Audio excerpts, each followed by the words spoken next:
ನಮಸ್ಕಾರ. Doctor M Thippeswamy, ಸಹಾಯಕ ಪ್ರಾಧ್ಯಾಪಕರು, ಅರ್ಥಶಾಸ್ತ್ರ ವಿಭಾಗ, ಸರ್ಕಾರಿ ಪ್ರಥಮ ದರ್ಜೆ ಕಾಲೇಜು, ಕೊರಟಗೆರೆ. ನಾನು ಆಯ್ಕೆ ಮಾಡ್ಕೊಂಡಿರ್ತಕ್ಕಂಥ ವಿಷಯ ಎಕನಾಮಿಕ್ ಇಂಟಿಗ್ರೇಷನ್ ಆ್ಯಂಡ್ ಮೀನಿಂಗ್. ಆರ್ಥಿಕ ಸಂಘಟನೆ ಮತ್ತು ಆರ್ಥಿಕ ಸಂಘಟನೆಯ ಅರ್ಥ ಮತ್ತು ಆರ್ಥಿಕ ಸಂಘಟನೆಯ ಪ್ರಕಾರಗಳು ಎಂಬ ವಿಷಯದ ಬಗ್ಗೆ ನಾನೀಗ ಪ್ರಸ್ತುತ ಚರ್ಚೆ ಮಾಡ್ತಾ ಇದ್ದೀನಿ. ಫಸ್ಟ್, ಆರ್ಥಿಕ ಸಂಘಟನೆ ಅಂದರೆ what's the meaning of economic integration? Economic integration process in which two or more countries in a broadly defined geographical area reduces in range of trade barriers to advance or protect a set of economic goals. ಎರಡು ಅಥವಾ ಎರಡಕ್ಕಿಂತ ಹೆಚ್ಚಿನ ದೇಶಗಳು ತಮ್ಮ ನಡುವೆ ಇರತಕ್ಕಂಥ ಎಲ್ಲ ಆರ್ಥಿಕ ತಾರತಮ್ಯಗಳನ್ನು ತೊಡೆದುಹಾಕಿ ವಿಸ್ತಾರವಾದ ಆರ್ಥಿಕ ವಲಯವನ್ನು ರಚಿಸಿಕೊಳ್ಳುವುದನ್ನು ಅಂತಾರಾಷ್ಟ್ರೀಯ ಆರ್ಥಿಕ ಸಂಘಟನೆ ಅಂತ ಕರಿತೀವಿ.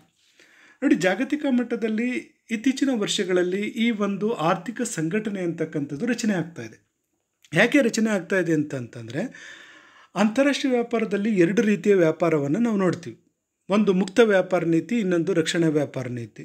ಮುಕ್ತ ವ್ಯಾಪಾರ ನೀತಿ ಅಂತಾರೆ ರಾಷ್ಟ್ರಗಳ ಮಧ್ಯೆ ನಡೀತಕ್ಕಂಥ ವ್ಯಾಪಾರದಲ್ಲಿ ಯಾವುದೇ ನಿಯಂತ್ರಣ ಅಥವಾ ನಿರ್ಬಂಧಗಳು ಇಲ್ಲದೇ ಇರತಕ್ಕಂಥ ಒಂದು ಪರಿಸ್ಥಿತಿಯನ್ನು ನಾವು ಫ್ರೀ ಟ್ರೇಡ್ ಪಾಲಿಸಿ ಅಂತ ಕರಿತೀವಿ. ಇನ್ನು ರಿಸ್ಟ್ರಿಕ್ಷನ್ ಟ್ರೇಡ್ ಪಾಲಿಸಿ ಅಂದರೆ ಮುಕ್ತ ವ್ಯಾಪಾರ ನೀತಿಗೆ ವಿರುದ್ಧವಾಗಿರ್ತಕ್ಕಂಥ ಒಂದು ಸನ್ನಿವೇಶ. ಕೋಟಾಗಳ ಹೆಸರುಗಳಲ್ಲಿ, ಸುಂಕದ ಹೆಸರಿನಲ್ಲಿ ಅನೇಕ ಆರ್ಥಿಕ ನಿರ್ಬಂಧಗಳನ್ನು ವಿಧಿಸೋದ್ರ ಮುಖಾಂತರ ಅಂತಾರಾಷ್ಟ್ರೀಯ ವ್ಯಾಪಾರದಲ್ಲಿ ಸ್ವದೇಶಿ ಕೈಗಾರಿಕೆಗಳಿಗೆ ರಕ್ಷಣೆಯನ್ನು ಕೊಡೋದಕ್ಕಾಗಿ ರಕ್ಷಣಾ ವ್ಯಾಪಾರ ನೀತಿಯನ್ನು ಅನುಸರಕ್ಕೆ ಮಾಡಲಾಗ್ತಿದೆ. ಮುಕ್ತ ವ್ಯಾಪಾರ ನೀತಿಯಲ್ಲೂ ಕೆಲವೊಂದು ದೋಷಗಳಿದ್ದಾವೆ. ಏಕೆ ಅಂತಾರೆ, ಮುಕ್ತ ವ್ಯಾಪಾರ ನೀತಿಯಿಂದ ಜಾಗತಿಕ ಮಟ್ಟದಲ್ಲಿ 1929ರಿಂದ 32ವರೆಗೂ ವಿಶ್ವದಲ್ಲಿ ಮಹಾನ್ ಆರ್ಥಿಕ ಮುಗ್ಗಟ್ಟು ಸಂಭವಿಸಿತು. ಅದೇ ರೀತಿ ಈ ಒಂದು ರಕ್ಷಣಾ ವ್ಯಾಪಾರ ನೀತಿಯನ್ನು ಅನುಸರಿಸುವುದರಿಂದ ರಾಷ್ಟ್ರಗಳ ಮಧ್ಯೆ ಸುಂಕಗಳನ್ನು ವಿಧಿಸ್ತಕ್ಕಂಥ ಒಂದು ಪ್ರವೃತ್ತಿಯಿಂದ, ಅದೇ ರೀತಿ ಕೋಟಾಗಳನ್ನು ನಿಗದಿಪಡಿಸ್ತಕ್ಕಂಥ ಒಂದು ಪ್ರವೃತ್ತಿಯಿಂದ ವೈಷಮ್ಯ, ಯುದ್ಧದಂಥ ಒಂದು ಸನ್ನಿವೇಶಗಳು ನಿರ್ಮಾಣ ಆಗ್ಬೋದು. ಈ ಒಂದು ಸಮಸ್ಯೆಗಳನ್ನು ಮುಕ್ತ ವ್ಯಾಪಾರ ನೀತಿಯಲ್ಲಿ ಇರ್ತಕ್ಕಂಥ ಸಮಸ್ಯೆಗಳು ಇದ್ದಾವೆ. ಅದೇ ರೀತಿ ರಕ್ಷಣಾ ವ್ಯಾಪಾರ ನೀತಿಯಲ್ಲೂ ಕೂಡ ಕೆಲವೊಂದು ಸಮಸ್ಯೆಗಳನ್ನು ನಾವು ನೋಡ್ತೀವಿ. ಈ ಎರಡು ಸಮಸ್ಯೆಗಳಿಗೆ ಪರಿಹಾರವಾಗಿ ಒಂದು ಹೊಸ ಮಾದರಿಯನ್ನು ಹುಡುಕೋದಕ್ಕೆ ಜಾಗತಿಕ ಮಟ್ಟದಲ್ಲಿ ಪ್ರಯತ್ನಗಳು ನಡೆದವು. ಆ ಒಂದು ಪ್ರಯತ್ನದ ಫಲವೇ ಈ ಒಂದು ಆರ್ಥಿಕ ಸಂಘಟನೆ. ಈ ಒಂದು ಆರ್ಥಿಕ ಸಂಘಟನೆಯಲ್ಲಿ ಪ್ರಾದೇಶಿಕ ಗುಂಪುಗಳನ್ನು ರಚಿಸಿಕೊಂಡು ಸರಕುಗಳನ್ನು ಯಾವುದೇ ನಿಯಂತ್ರಣಗಳಿಲ್ಲದೆ ಮಾರಾಟ ಮಾಡಬಹುದು ಮತ್ತು ಕೊಂಡುಕೊಳ್ಬೋದು. ಜೊತೆಗೆ ಉತ್ಪಾದನಾಂಗಗಳು ಕೂಡ ಒಂದು ರಾಷ್ಟ್ರದಿಂದ ಇನ್ನೊಂದು ರಾಷ್ಟ್ರಕ್ಕೆ ಮುಕ್ತವಾಗಿ ಚಲಿಸೋದಕ್ಕೆ ಕಾರಣವಾಗುತ್ತೆ, ಯಾವುದನ್ನು ಆರ್ಥಿಕ ಸಂಘಟನೆಯನ್ನು ರಚಿಸಿಕೊಂಡಂಥ ಸಂದರ್ಭದಲ್ಲಿ. ಇಲ್ಲಿ ನಮ್ಗೆ ಗೊತ್ತಾಗುತ್ತೆ, ಎರಡು ಅಥವಾ ಎರಡಕ್ಕಿಂತ ಹೆಚ್ಚು ದೇಶಗಳು ತಮ್ಮ ನಡುವೆ ಇರ್ತಕ್ಕಂಥ ಎಲ್ಲ ಆರ್ಥಿಕ ತಾರತಮ್ಯಗಳನ್ನು ತೊಡೆದುಹಾಕಿ ವಿಸ್ತಾರವಾಗಿರ್ತಕ್ಕಂಥ ಆರ್ಥಿಕ ವಲಯಗಳನ್ನು ರಚಿಸ್ಕೊಳ್ತಕ್ಕಂಥ ಒಂದು ಪ್ರಕ್ರಿಯೆಯನ್ನು ನಾವೇನಂತ ಕರಿತೀವಿ? ಆರ್ಥಿಕ ಸಂಘಟನೆ ಅಂತ ಕರಿತೀವಿ. ಆರ್ಥಿಕ ಸಂಘಟನೆ ಅಂತ ಕರಿತೀವಿ. ಈ ಒಂದು ಆರ್ಥಿಕ ಸಂಘಟನೆಯ ಅನುಕೂಲತೆಗಳನ್ನು ನಾವು ನೋಡಿದಂಥ ಸಂದರ್ಭದಲ್ಲಿ ಆರ್ಥಿಕ ಸಂಘಟನೆಯಿಂದ ಜಾಗತಿಕ ವ್ಯಾಪಾರದಲ್ಲಿ ಲಭ್ಯವಾಗ್ತಕ್ಕಂಥ ಅನುಕೂಲತೆಗಳು ಏನು, ಜಾಗತಿಕ ಮಟ್ಟದಲ್ಲಿ ಉಂಟಾಗ್ತಕ್ಕಂಥ ಈ ಒಂದು ಪಾಸಿಟಿವ್ನೆಸ್ ಏನು ಅನ್ನೋದನ್ನು ನೋಡಿದಂಥ ಸಂದರ್ಭದಲ್ಲಿ, benefits of economic integration, it increases production due to ಸ್ಪೆಷಲೈಜೇಷನ್.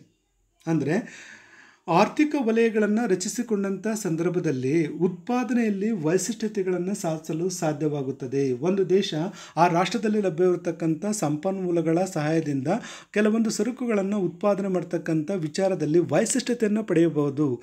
ಈ ಒಂದು ವೈಶಿಷ್ಟ್ಯತೆ ಲಾಭಗಳಿಂದ ಆ ಒಂದು ದೇಶದ ಆರ್ಥಿಕ ವ್ಯವಸ್ಥೆಯಲ್ಲಿ ಉತ್ಪಾದನಾ ಪ್ರಮಾಣದಲ್ಲಿ ಹೆಚ್ಚಳ ಆಗುತ್ತದೆ. ಇದು ಒಂದು ನಾವು ಆರ್ಥಿಕ ಸಂಘಟನೆಯಿಂದ ಆಗ್ತಕ್ಕಂಥ ಅನುಕೂಲ ಅಂತ ಹೇಳ್ತೀವಿ.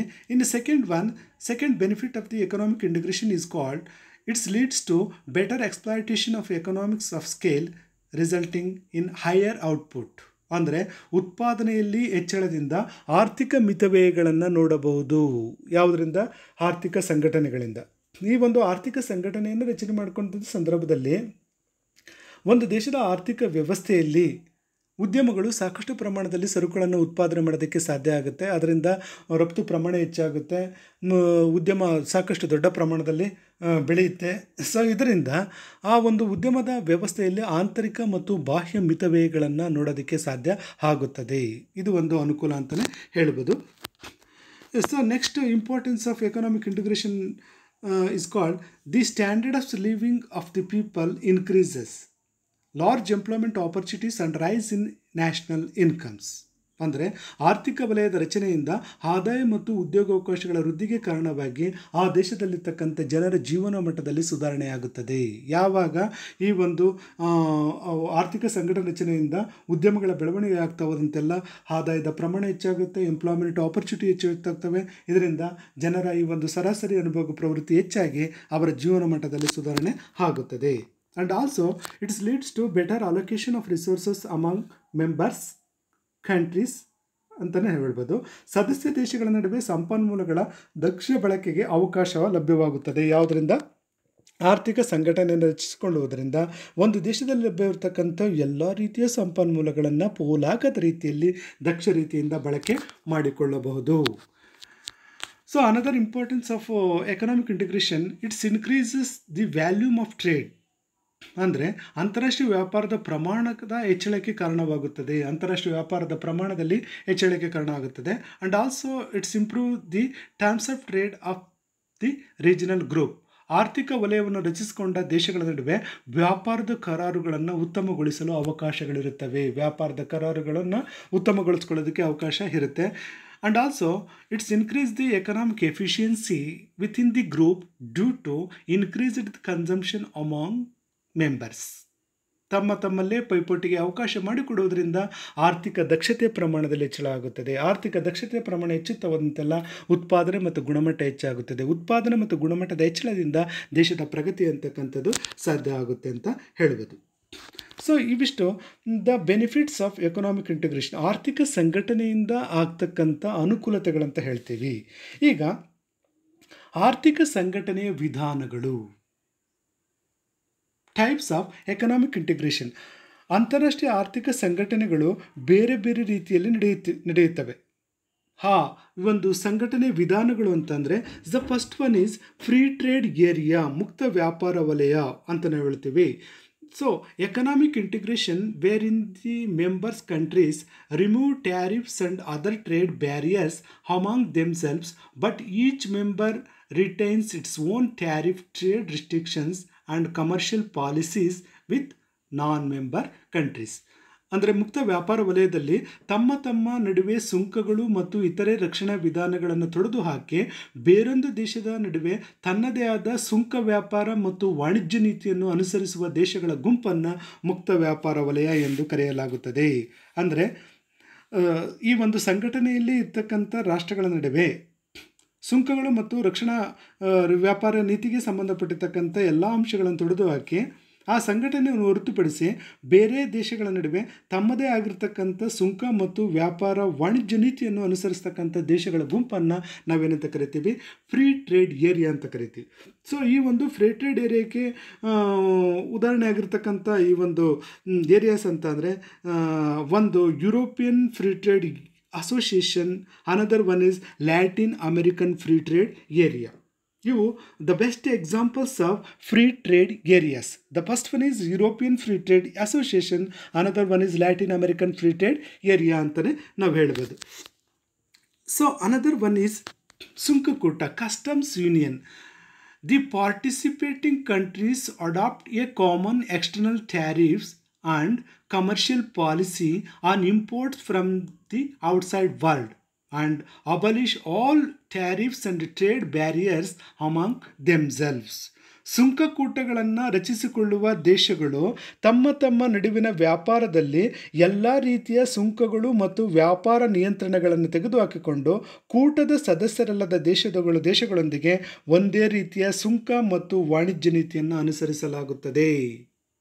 ಅಂದರೆ ಸುಂಕಗಳನ್ನು ರಚಿಸಿಕೊಂಡಿರ್ತಕ್ಕಂಥ ಈ ಒಂದು ಸುಂಕಕೂಟಗಳನ್ನು ರಚಿಸಿಕೊಂಡಿರ್ತಕ್ಕಂಥ ದೇಶಗಳು ತಮ್ಮ ನಡುವೆ ಇರತಕ್ಕಂಥ ಎಲ್ಲ ರೀತಿಯ ಈ ಒಂದು ಸುಂಕಗಳು ಮತ್ತು ವ್ಯಾಪಾರ ನಿಯಂತ್ರಣಗಳನ್ನು ತೆಗೆದುಹಾಕಿಬಿಟ್ಟು ಕೂಟದ ಸದಸ್ಯರಲ್ಲದ ದೇಶಗಳೊಂದಿಗೆ ಒಂದೇ ರೀತಿಯ ಸುಂಕ ಮತ್ತು ವಾಣಿಜ್ಯ ನೀತಿಯನ್ನು ಅನುಸರಿಸಲಾಗುತ್ತದೆ. ಎಲ್ಲಿ? ಈ ಒಂದು ಸುಂಕಕೂಟದಲ್ಲಿ. ಇನ್ನು ಮೂರನೇದು ಅಂತಂದರೆ ಈ ಒಂದು ಆರ್ಥಿಕ ಸಂಘಟನೆ ಇನ್ನೊಂದು ವಿಧಾನ ಅಂತಂದರೆ ಅದು that is called common market. The common market is A unified single market area among nations in which there is free movements of goods, services and factors of production. ಈ ರೀತಿಯ ಸಂಘಟನೆಯಲ್ಲಿ ಸಾಮಾನ್ಯ ಮಾರುಕಟ್ಟೆಯಲ್ಲಿ ಸದಸ್ಯ ದೇಶಗಳ ನಡುವೆ ಭದ್ರವಾದ ಪರಸ್ಪರ ಅವಲಂಬನೆ ಕಂಡುಬರುತ್ತೆ.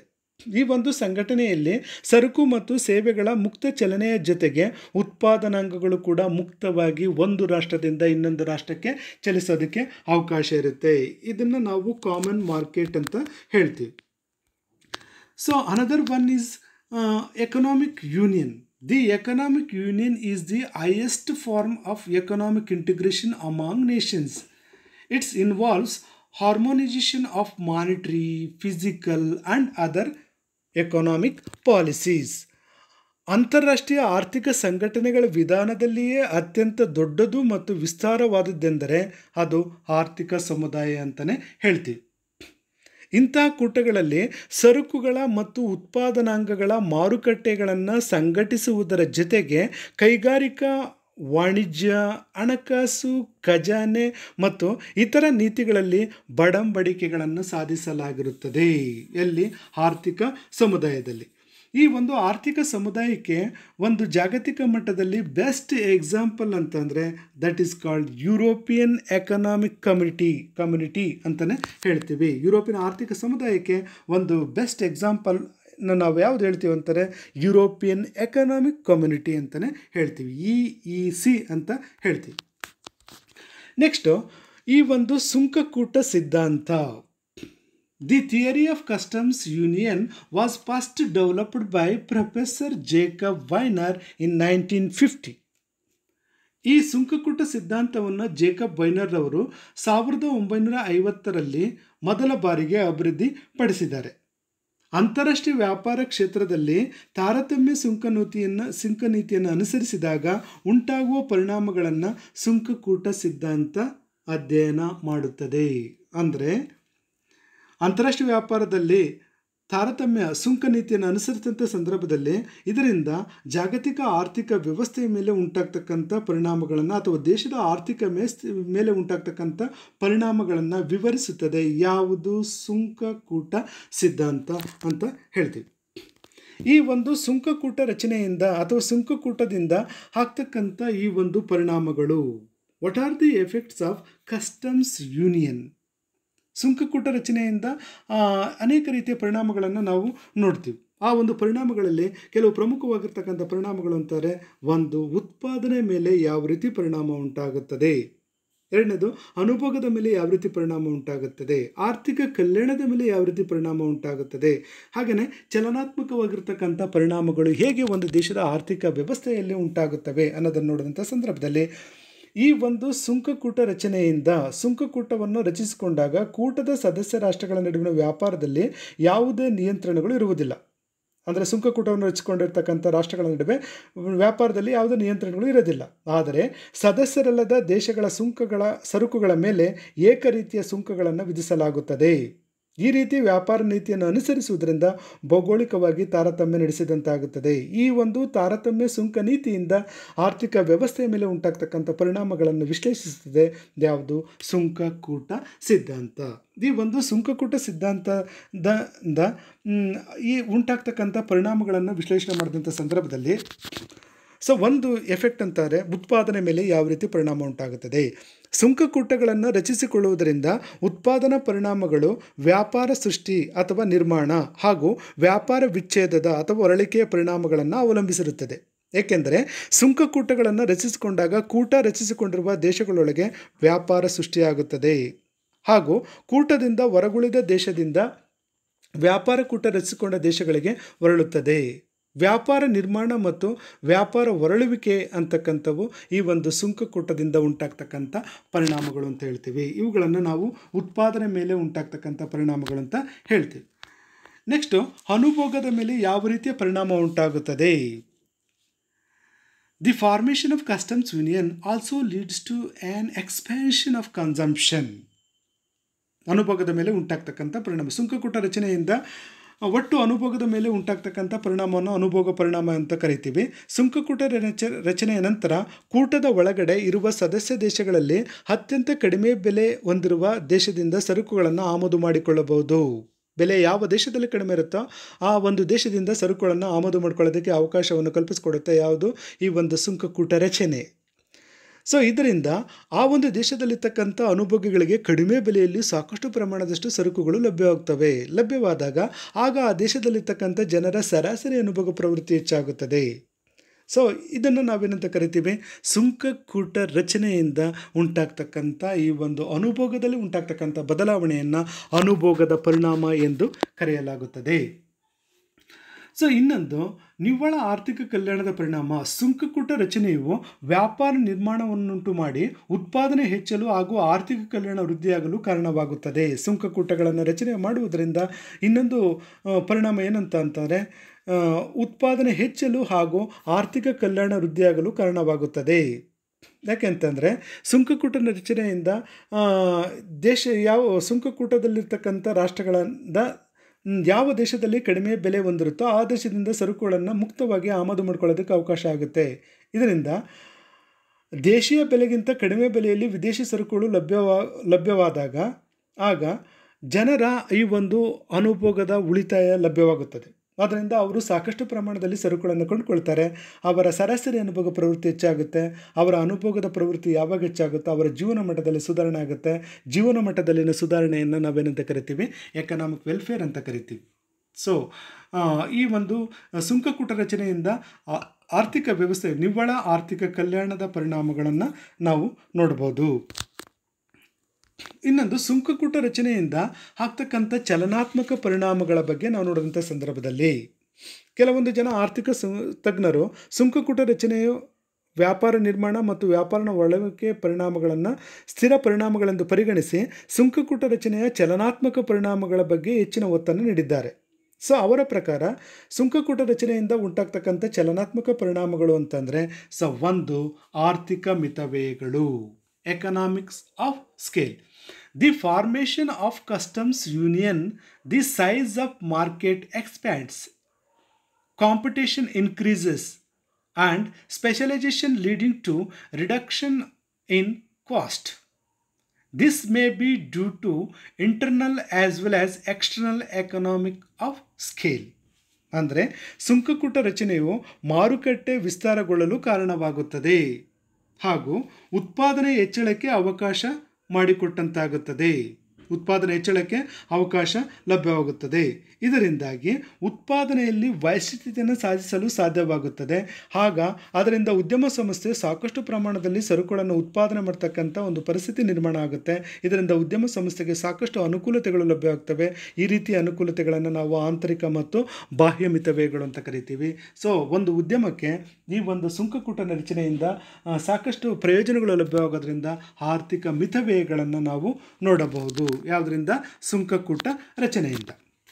ಸೊ ಸುಂಕಕೂಟ ರಚನೆಯಿಂದ ಉಂಟಾಗ್ತಕ್ಕಂಥ ಇನ್ನೊಂದು ಪರಿಣಾಮ ಅಂತಾರೆ ಮಾರುಕಟ್ಟೆ ವೃದ್ಧಿಯಾಗುತ್ತದೆ, ಉತ್ಪಾದನಾಂಗಗಳು ಮುಕ್ತ ಚಲನೆಗೆ ಅವಕಾಶವಾಗುತ್ತದೆ. Stimulus to competition as tariffs are removed among members with the formation of a customs union and the market for their products expands. Customs increases among producers. ಉತ್ಪಾದನಾಂಗಗಳ ನಡುವೆ ಉದ್ಯಮಗಳ ನಡುವೆ ಪೈಪೋಟಿ ಹೆಚ್ಚುವುದರಿಂದ ದಕ್ಷತೆಗೆ ಅವಕಾಶಗಳು ಲಭ್ಯವಾಗಿ ಉತ್ಪಾದನಾ ವೆಚ್ಚ ಮತ್ತು ಬೆಲೆಗಳು ತಗ್ಗುತ್ತವೆ. ಯಾವಾಗ ಉತ್ಪಾದನಾ ವೆಚ್ಚ ಮತ್ತು ಬೆಲೆಗಳು ತಗ್ಗುತ್ತವೋ ಆಗ ಈ ಒಂದು ಮಾರುಕಟ್ಟೆಯಲ್ಲಿ ಸಾಕಷ್ಟು ಪ್ರಮಾಣದಲ್ಲಿ ಸರಕುಗಳು ಕಡಿಮೆ ಬೆಲೆಗೆ ಲಭ್ಯವಾಗುತ್ತವೆ. ಇದರಿಂದ ಈ ಒಂದು ಸುಂಕಕೂಟ ರಚನೆಯಿಂದ ಸದಸ್ಯ ರಾಷ್ಟ್ರಗಳ ನಡುವೆ ಪೈಪೋಟಿ ವೃದ್ಧಿಯಾಗಿ ಅದರಿಂದ ಗುಣಮಟ್ಟದ ಸರಕುಗಳು ಹೆಚ್ಚು ಪ್ರಮಾಣದಲ್ಲಿ ಉತ್ಪಾದನೆ ಆಗ್ತವೆ ಮತ್ತು ಗ್ರಾಹಕರಿಗೆ ಕೈಗೆಟುಕುವ ಬೆಲೆಯಲ್ಲಿ ಸರಕುಗಳು ಲಭ್ಯ ಆಗ್ತವೆ. ಸೊ ಇನ್ನೊಂದೇನಪ್ಪ ಅಂದರೆ factors movement. It's leads to free movements of capital, labour and enterprises within the union. ಅಂದರೆ ಒಂದು ಸಂಘಟನೆಯ ನಡುವೆ ಉತ್ಪಾದನಾಂಗಗಳು ಒಂದು ದೇಶದಿಂದ ಇನ್ನೊಂದು ದೇಶಕ್ಕೆ ಮುಕ್ತವಾಗಿ ಚಲಿಸಬಲ್ಲವು. ಇದರಿಂದ ಉತ್ಪಾದನಾ ಸಾಮರ್ಥ್ಯ ಹೆಚ್ಚುತ್ತದೆ ಹಾಗೂ ಜ್ಞಾನ ಪ್ರಸಾರದ ಅವಕಾಶಗಳು ಕೂಡ ಸಿಗ್ತವೆ. ಸೊ ಇದರಿಂದ ಟೋಟಲ್ ಆಗಿ ಒಂದು ದೇಶದ ಆರ್ಥಿಕ ವ್ಯವಸ್ಥೆಯಲ್ಲಿ ಆರ್ಥಿಕ ಪ್ರಗತಿ ಅಂತಕ್ಕಂಥದ್ದು ಸಾಧ್ಯವಾಗುತ್ತದೆ. ಯಾವುದನ್ನ? ಸುಂಕಕೂಟ ರಚನೆಯಿಂದ ಉತ್ಪಾದನಾಂಗಗಳ ಮುಕ್ತ ಚಲನೆಗೆ ಅವಕಾಶ ಸಿಗುತ್ತೆ, ಉತ್ಪಾದನಾ ಸಾಮರ್ಥ್ಯ ಹೆಚ್ಚಾಗುತ್ತೆ, ನಾಲೆಡ್ಜ್ ಅಂತಕ್ಕಂಥದ್ದು ಹೆಚ್ಚಾಗುತ್ತೆ, ಜೊತೆಗೆ ಈ ಒಂದು ಎಕನಾಮಿಕ್ ಪ್ರೋಗ್ರೆಸ್ ಅಂತ ಕೂಡ ಹೆಚ್ಚುತ್ತಾ ಹೋಗುತ್ತದೆ. So another importance of dynamic effects of customs union, that is called technological changes. The customs union increased competition, encourages innovation and technological change. ಅಂದರೆ ತಾಂತ್ರಿಕ ಸುಂಕಕೂಟ ರಚನೆಯಿಂದಾಗಿ ಸದಸ್ಯ ದೇಶಗಳ ನಡುವೆ ಪೈಪೋಟಿ ವೃದ್ಧಿಯಾಗುವುದರಿಂದ ಹಾಗೂ ಮಾರುಕಟ್ಟೆ ವಿಸ್ತಾರಗೊಳ್ಳುವುದರಿಂದ ದೊಡ್ಡ ಪ್ರಮಾಣದ ಉತ್ಪಾದನೆ ಸಾಧ್ಯವಾಗುತ್ತದೆ. ಸೊ ಉತ್ಪಾದನೆ ಪ್ರಮಾಣದಲ್ಲಿ ಹೆಚ್ಚಳ ಆಗುತ್ತೆ ಯಾವುದರಿಂದ? ಟೆಕ್ನಾಲಜಿಕಲ್ ಚೇಂಜಸ್ಸಿಂದ. ಜೊತೆಗೆ ಬಂಡವಾಳ ಹೂಡಿಕೆ ಪ್ರಮಾಣವೂ ಕೂಡ ಹೆಚ್ಚಳವಾಗುತ್ತದೆ. Increases in investment. The formation of customs union leads to increased investment. ಸುಂಕಕೂಟ ರಚನೆಯು ಸದಸ್ಯ ದೇಶಗಳ ನಡುವೆ ಹೆಚ್ಚಿನ ಬಂಡವಾಳ ಹೂಡಿಕೆಗೆ ಕಾರಣವಾಗುತ್ತದೆ ಅಂತ ನಾವು ಹೇಳ್ಬೋದು. ಬಂಡವಾಳ ಹೂಡಿಕೆ ಪ್ರಮಾಣ ಹೆಚ್ಚಾಗುತ್ತೆ. ಬಂಡವಾಳ ಹೂಡಿಕೆ ಪ್ರಮಾಣ ಹೆಚ್ಚುತ್ತಾ ಹೋದಂತೆಲ್ಲ ಉದ್ಯಮ ಸಂಸ್ಥೆಗಳ ಸ್ಥಾಪನೆ ಹೆಚ್ಚುತ್ತಾ ಹೋಗುತ್ತೆ. ಉದ್ಯೋಗಾವಕಾಶಗಳ ಪ್ರಮಾಣ ಹೆಚ್ಚಾಗುತ್ತೆ. ಉದ್ಯಮಗಳ ನಡುವೆ ಪೈಪೋಟಿ ಹೆಚ್ಚಾಗುತ್ತೆ. ಪೈಪೋಟಿ ಹೆಚ್ಚಳದಿಂದ ಈ ಒಂದು ತಾಂತ್ರಿಕ ಬದಲಾವಣೆಗಳು, ಉತ್ಪಾದನಾ ವೈಶಿಷ್ಟ್ಯತೆ, ಮಾರುಕಟ್ಟೆ ವಿಸ್ತರಣೆ, ಈ ಎಲ್ಲ ಬದಲಾವಣೆಗಳು ಕಾರಣವಾಗುತ್ತೆ. ಯಾವುದು? Increases in investment. ಸೊ ಸುಂಕಕೂಟ ರಚನೆಯಿಂದ ಉಂಟಾಗ್ತಕ್ಕಂಥ ಇನ್ನೊಂದು ಚಲನಾತ್ಮಕವಾಗಿರ್ತಕ್ಕಂಥ ಪರಿಣಾಮ ಅಂತ ಹೇಳ್ತೀವಿ. ಇನ್ನೊಂದು ಏನಂತ ಅಂದರೆ another dynamic effects of customs union we called it as economic growth. Increased competition, economics of scale, technical changes and increased factors mobility leads to higher rate of economic growth. ಅಂದರೆ ಹೆಚ್ಚಿದ ಪೈಪೋಟಿ, ಮಿತವ್ಯಯಗಳ ಲಭ್ಯತೆ, ತಾಂತ್ರಿಕ ಬದಲಾವಣೆಗಳು, ಉತ್ಪಾದನಾಂಗಗಳ ಮುಕ್ತ ಚಲನೆ, ಸದಸ್ಯ ದೇಶಗಳ ನಡುವೆ ಉತ್ಪಾದನೆ, ಉದ್ಯೋಗ, ಆದಾಯದಲ್ಲಿ ವೃದ್ಧಿಗೆ ಕಾರಣ ಆಗುತ್ತೆ.